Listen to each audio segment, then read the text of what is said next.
Greetings, friends. I want to introduce you to Canon Terri, who serves on our staff in the Diocese of Northern Indiana, but more importantly, served as a member of our deputation. Terri, what particular committee or legislative body were you a part of? So I was a member of Legislative Committee 18 on the Title IV Cannons, which is a set of canons that we hope never to have to use, but which we are glad to have in good order when we need them. Those are the disciplinary canons that allow us to hold our clergy in particular accountable for their actions. In this particular triennium, we've had a number of disciplinary cases arise, and so the resolutions that we addressed, which was a very large number of resolutions, were seeking to make small changes here and there to bring about greater accountability, timeliness, and pastoral care for all of the persons involved in a disciplinary process, whether those are the people who are bringing a complaint forward because they are injured persons in a case of misconduct, or those who are accused.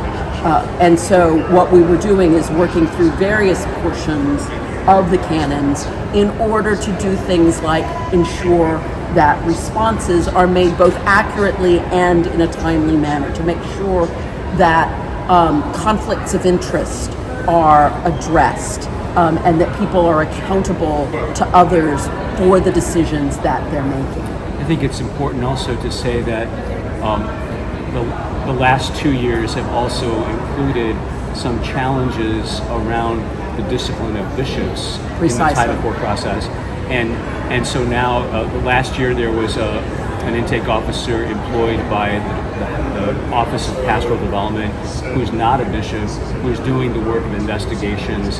And so there were a significant number of amendments to the Title IV process for bishops, priests, deacons, etc.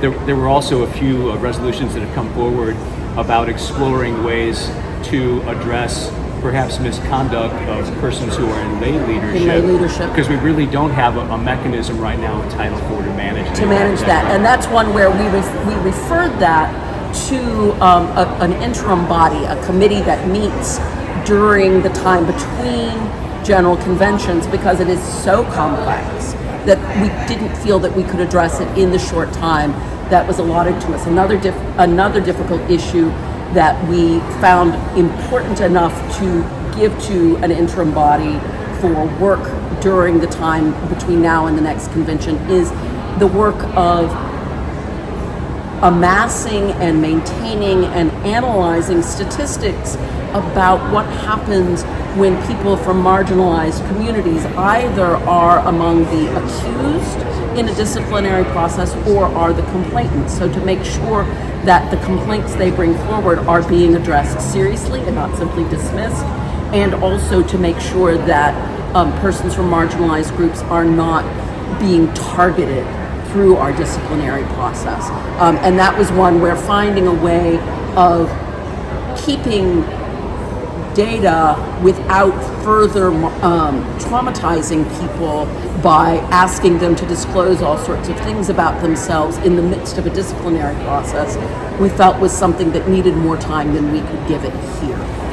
Thank you. Thank you for taking time to be part of the deputation. Thank you for serving as the chair of our deputation and helping to navigate that process, and especially taking time off of your regular job, which is missioner for transition and formation. So blessings to you. Thank you, Terri. Thank you.